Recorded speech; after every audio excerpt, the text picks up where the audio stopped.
Hello everyone.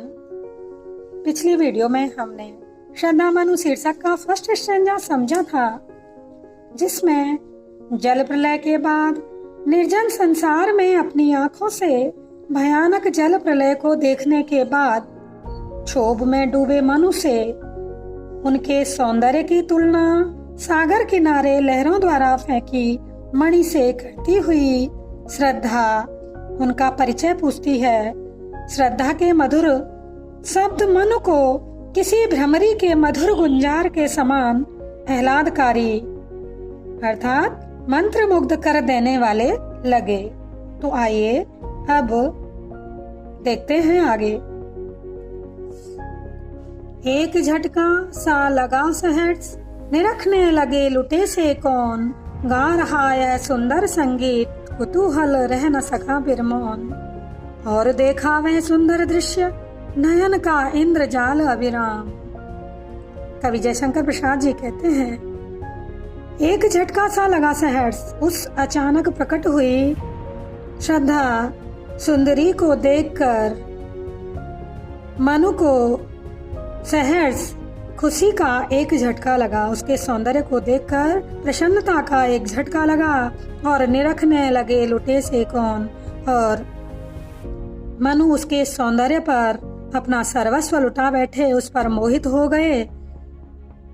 यह सोचने लगे, गा रहा यह सुंदर संगीत, ये सुंदर स्वर में सुंदर शब्दों में बात करने वाली ये सुंदरी कौन है।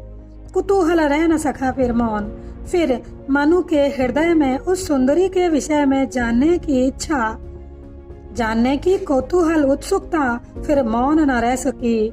मनु उस सुंदरी के विषय में जानना चाहते थे और देखा वह सुंदर दृश्य। मनु ने देखा उस सुंदरी के अनुपम रूप को देखा, उसके रूप को देखकर मंत्रमुग्ध हो गए। और मनु ने यह अनुभव किया कि उनके नेत्रों को उस सुंदरी का वह सुंदर रूप लगातार इंद्रजाल के समान, जादू के समान अपनी ओर आकर्षित कर रहा है।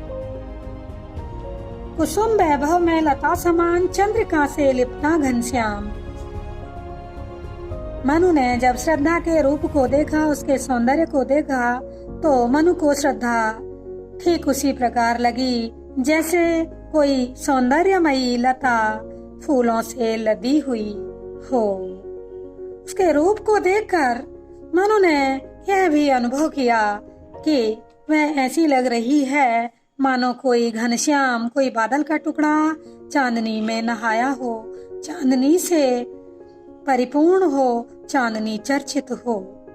आगे, हृदय की अनुकृति बाह्य उदार, एक लंबी काया उन्मुक्त, मधु पवन क्रीडित जो सुशाल सुशोभित हो, सौरभ संयुक्त। हृदय की अनुकृति, श्रद्धा अपने हृदय के अनुसार ही, जिस प्रकार उसका हृदय बड़ा ही मधुर और उदार तथा विशाल प्रतीत हुआ, उसकी बातों से प्रतीत हुआ, उसी प्रकार उसका बाह्य शरीर भी बड़ा ही सुंदर था। उसकी काया, उसका शरीर लंबा और उन्मुक्त था, अर्थात वह एक दुबली पतली छरहरी शरीर वाली सुंदरी थी।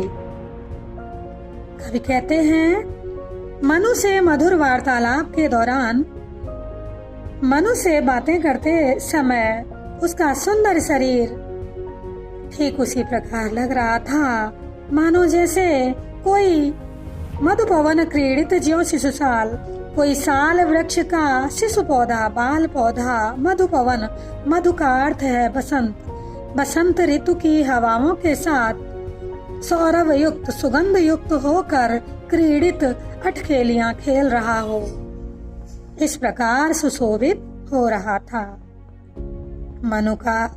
श्रद्धा का सुंदर शरीर मनु से मधुर वार्तालाप के समय ऐसा प्रतीत हो रहा था मानो कोई साल वृक्ष का बाल पौधा बसंत ऋतु की सुगंधित हवा के साथ अठखेलियां खेल रहा हो। आगे, मृषण गांधार देश के नील रोम वाले मेसों के चर्म ढक रहे थे उसका बपुकांत, बन रहा वह कोमल वर्म। जब ये ऊपर श्रद्धा के विषय में ये उस सौंदर्य का, उसके सौंदर्य का वर्णन हुआ है, उससे श्रद्धा के हृदय के सभी उदात्त गुण, उदारता, विशालता, गंभीरता आदि दर्शाए गए हैं। उसे बड़ी ही हृदय से महान बताया गया है। हृदय से महान बताया गया है। उसकी हृदय की महानता के साथ साथ वह शरीर से भी अनुपम सुंदरी है। आगे कवि कहते हैं, श्रद्धा ने मृषण गांधार देश के, मृषण का अर्थ है चिकने, मुलायम, चमकदार, गांधार देश के नीले रोम वाले मेसों के चर्म, श्रद्धा ने गांधार देश में होने वाले भेड़ों के, नीले रोए वाले भेड़ों के चर्म के, खाल के बने हुए वस्त्र धारण किए हुए थे, जो कि चिकने और चमकदार थे। श्रद्धा ने गांधार देश के नीले रोम वाले भेड़ों के चर्म को धारण किया हुआ था, जो कि चिकने और मुलायम तथा चमकदार थे। वे सुंदर नीले वस्त्र ढक रहे थे उसका बपुकांत, श्रद्धा के सुंदर शरीर को ढक रहे थे, बन रहा वह कोमल वर्म, तथा वे वस्त्र श्रद्धा के कोमल रमणीय शरीर का कोमल कवच बना हुआ था। नील परिधान विच सुकुमार खुल रहा मृदुल अत खुला अंग, खिला हो ज्यों बिजली का फूल, मेघ बन बीच गुलाबी रंग। यह काव्यांश अनेकों बार परीक्षाओं में पूछा जा चुका है। परीक्षा की दृष्टि से यह महत्वपूर्ण काव्यांश है। इस काव्यांश में कवि ने श्रद्धा की वेशभूषा का चित्रात्मक वर्णन किया है। नील परिधान बीच, जो श्रद्धा ने गांधार देश के नीले रोए वाले भेड़ों के चर्म के बने हुए वस्त्र पहने हुए थे, परिधान का अर्थ है वस्त्र, वस्त्र पहने हुए थे, उनके बीच कहीं कहीं से खुल रहा मृदुल अध खुला अंग, श्रद्धा का खुला हुआ कोमल और सुकुमार अंग दिखाई दे रहे थे। श्रद्धा ने जो नीले वस्त्र पहने हुए थे, उन वस्त्रों में से श्रद्धा का कहीं कहीं से कोमल और सुकुमार अंग अध खुले से दिखाई दे रहे थे।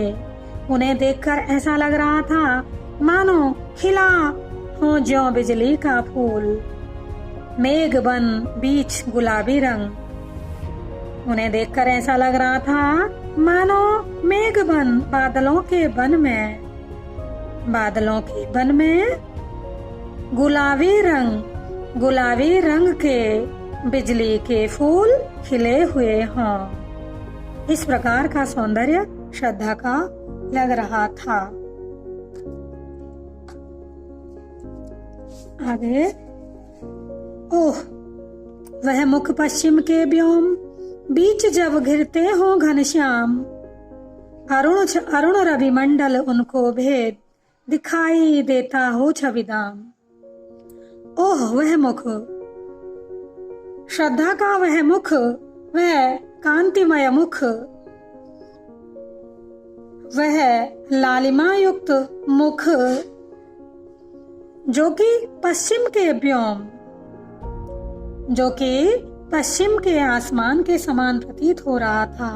श्रद्धा का वह कांतिमय और लालिमा युक्त मुख काले रंग के बादलों से घिरा हुआ, काले रंग के बादलों से यानी बालों से घिरा हुआ ऐसा प्रतीत हो रहा था, मानो संध्या के समय, शाम के समय पश्चिम के व्योम में, पश्चिम के आसमान में अरुण रवि मंडल, लालिमा युक्त रक्तिम सूर्य उन बादलों को भेद कर अपने अनुपम सौंदर्य को दिखाता है।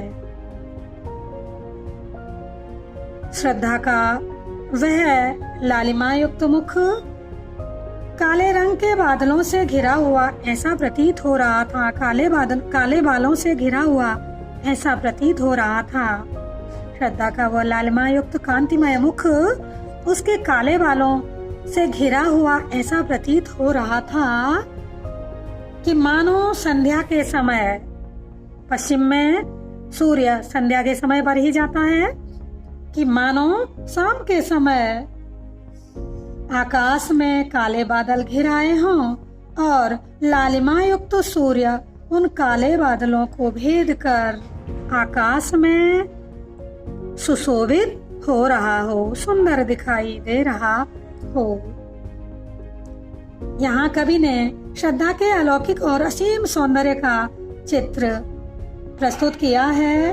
कवि ने श्रद्धा के रूप सौंदर्य का चित्रण करते हुए उसके गोरे वर्ण पर नीले रंग के परिधान का उल्लेख किया है, जिससे कविता और भी अधिक निखर उठी है।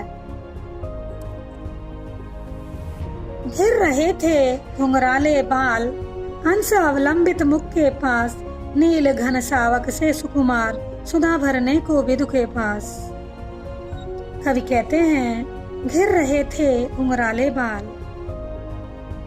सुंदरी श्रद्धा के सिर पर काले घुंघराले बाल फैले हुए थे, जो कि अंश अवलंबित उसके अंश तक, उसके कन्नों तक झूल रहे थे, लटके हुए थे। और उन बालों में से कुछ बाल, कुछ छोटी छोटी लटें उसके मुख के पास भी झूल रही थी।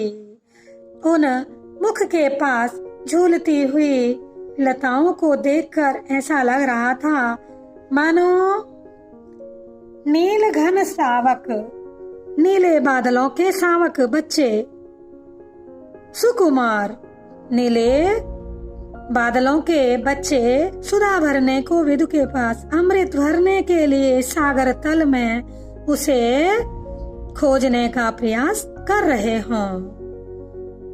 श्रद्धा के मुख पर झूलते हुए लटों को देखकर ऐसा लग रहा था मानो बादलों के बच्चे, बादलों के टुकड़े सुधा भरने के लिए, अमृत भरने के लिए सागर तट में प्रयत्न कर रहे हों। और उस मुख पर वह मुस्कान, श्रद्धा के उस सुंदर मुख पर उसकी मुस्कान ऐसी लग रही थी मानो कोई रक्तिम किसले पर, लालिमा युक्त कोपल पर अरुण की एक किरण अवलाम, सूर्य की अम्लान अलसाई हुई किरण अविराम लगातार विश्राम कर रही हो। श्रद्धा के मुख पर जो मुस्कान थी, उस मुस्कान को देखकर ऐसा लग रहा था जैसे रक्तिम नवीन कोपल पर सूर्य की एक अलसाई कोमल किरण विश्राम कर रही हो। यहाँ श्रद्धा के रूप के सूक्ष्म और मनोहारी चित्र कवि ने चेतन स्वरूप में कल्पना करके उसे नायिका पर आरोपित कर दिया है। कवि ने यहाँ शुद्ध संस्कृत निष्ठ खड़ी बोली प्रयुक्त की है। अलंकारों का समन्वय है, रूपक, उपमा एवं उत्प्रेक्षा अलंकार यहाँ समायोजित किए गए हैं। श्रृंगार रस प्रयुक्त है, सुंदर उदाहरण है, सारी कविता ये श्रृंगारिक है। सप्तशक्ति लक्षणा प्रयुक्त है। प्रश्नों की दृष्टि से अनेकों प्रश्न इन काव्यांश में बन सकते हैं। इसके लिए हमें सारे काव्यांश का अर्थ अच्छे से समझ में आना चाहिए। तो कुछ प्रश्न इस प्रकार हो सकते हैं। कुसुम वैभव में लता समान कौन लग रहा था? तो कुसुम वैभव में लता के समान श्रद्धा लग रही थी। अपने अनुपम सौंदर्य के साथ श्रद्धा लग रही थी।